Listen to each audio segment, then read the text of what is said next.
नारद जी बोले, हे विधाता, हे महान प्रज्ञावान, हे शिवतत्व के गूढ़ रहस्यों को प्रकट करने वाले, आपने अत्यंत अद्भुत और मनमोहक शिवलीलाओं का वर्णन किया है। हे तात, मुझे यह जानने की अत्यधिक जिज्ञासा है कि जब पराक्रमी वीरभद्र ने दक्ष के यज्ञ का संहार करके कैलाश पर्वत की ओर प्रस्थान किया, तब आगे क्या घटित हुआ? कृपया मुझे वह सब विस्तार से सुनाइए।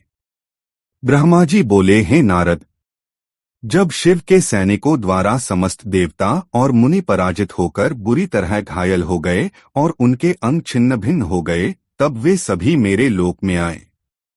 वहां पहुंचकर उन्होंने विनम्रता से मुझ स्वयंभू ब्रह्मा को प्रणाम किया और बार बार स्तवन करते हुए अपनी विकट पीड़ा का पूरा पूरा वर्णन किया। उनकी बातों को सुनकर मैं पुत्र शोक से अत्यंत पीड़ित हो गया। व्यग्रता और विषाद से भरे मन से विचार करने लगा कि अब कौन सा उपाय किया जाए जिससे देवताओं को सुख प्राप्त हो सके, दक्ष जीवित हो जाएं और यज्ञ भी पूर्ण हो सके। बहुत विचार करने के बावजूद मुझे कोई समाधान नहीं मिला। तब मैंने भक्तिभाव से भगवान विष्णु का स्मरण किया। उनकी कृपा से मुझे उचित ज्ञान की प्राप्ति हुई। इसके बाद मैं देवताओं और मुनियों के साथ श्रीहरि विष्णु के लोक में पहुंचा। वहां मैंने उन्हें नमस्कार किया और विभिन्न स्तोत्रों के द्वारा उनकी स्तुति करते हुए अपनी व्यथा प्रकट की। मैंने कहा, हे देव, कृपया ऐसा उपाय करें जिससे यह यज्ञ पूर्ण हो जाए, यज्ञकर्ता दक्ष पुनः जीवित हो जाएं और समस्त देवता तथा मुनि सुखी हो जाएं। हे देवदेव, हे रमानाथ, हे देवताओं के सुखदाता विष्णु, हम सभी देवता और मुनि आपकी शरण में आए हैं। कृपया हमारी रक्षा करें। ब्रह्मा जी बोले, मेरी यह विनती सुनकर लक्ष्मीपति भगवान विष्णु, जो शिवस्वरूप के पूजक हैं, स्वयं शिवजी का स्मरण करके दुखित मन से इस प्रकार कहने लगे। विष्णु बोले, हे देवताओं, यदि कोई अपराध अत्यंत समर्थ और तेजस्वी पुरुष के प्रति हो जाए तो वह अपराध कभी भी अपराध करने वाले के लिए शुभ फल देने वाला नहीं हो सकता। हे विधाता, समस्त देवता परमेश्वर शिव के अपराधी हैं, क्योंकि इन्होंने भगवान शंभु को यज्ञ में उनका योग्य भाग नहीं दिया। अब आप सभी शुद्ध हृदय से उन शीघ्र प्रसन्न होने वाले भगवान शिव के चरण पकड़कर उन्हें प्रसन्न करें। जिन भगवान के कुपित होने पर यह समस्त जगत नष्ट हो जाता है और जिनके आदेश से लोकपालों सहित यज्ञ की शक्ति शीघ्र समाप्त हो जाती है, उन प्रिय पत्नीहीन तथा दुष्टात्मा दक्ष के अपशब्दों से आहत हृदय वाले भगवान शंकर से आप सभी शीघ्र क्षमा याचना करें। हे विधाता, भगवान शंकर की शांति और संतुष्टि के लिए यही सबसे महान उपाय है। यह मैं पूर्ण सत्य कह रहा हूँ। हे विधाता, न मैं, न आप, न कोई अन्य देवता, न मुनिगण और न ही कोई अन्य प्राणी उनके अद्भुत बल, पराक्रम और तत्वों को जान सकता है। उन स्वतंत्र परमेश्वर को प्रणिपात करके प्रसन्न करना ही एकमात्र उपाय है। हे ब्रह्मन, मैं भी आपके साथ शिवालय चलूंगा और स्वयं अपराधी होने के बावजूद उनसे क्षमा करवाऊंगा। ब्रह्मा जी बोले, भगवान विष्णु ने इस प्रकार मुझे तथा देवताओं को आदेश दिया और शिव से क्षमा याचना हेतु कैलाश पर्वत पर जाने का निश्चय किया।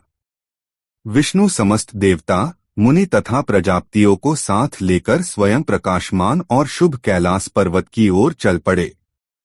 वह कैलाश पर्वत सदैव भगवान शिव को प्रिय है। यह पर्वत न केवल मनुष्यों के लिए अपितु किन्नरों, अप्सराओं और योग सिद्ध महात्माओं के द्वारा भी सेवित रहता है और अत्यंत ऊंचा एवं पवित्र है। वह कैलाश पर्वत चारों ओर से मणियों से सुशोभित शिखरों से घिरा हुआ था। उसमें अनेक धातुओं की विविध आभा स्पष्ट दृष्टिगोचर हो रही थी। वह पर्वत विभिन्न प्रकार के वृक्षों और लताओं से भरा हुआ था। वह पर्वत अनेक प्रकार के पशु पक्षियों और सुंदर झरनों से परिव्याप्त था।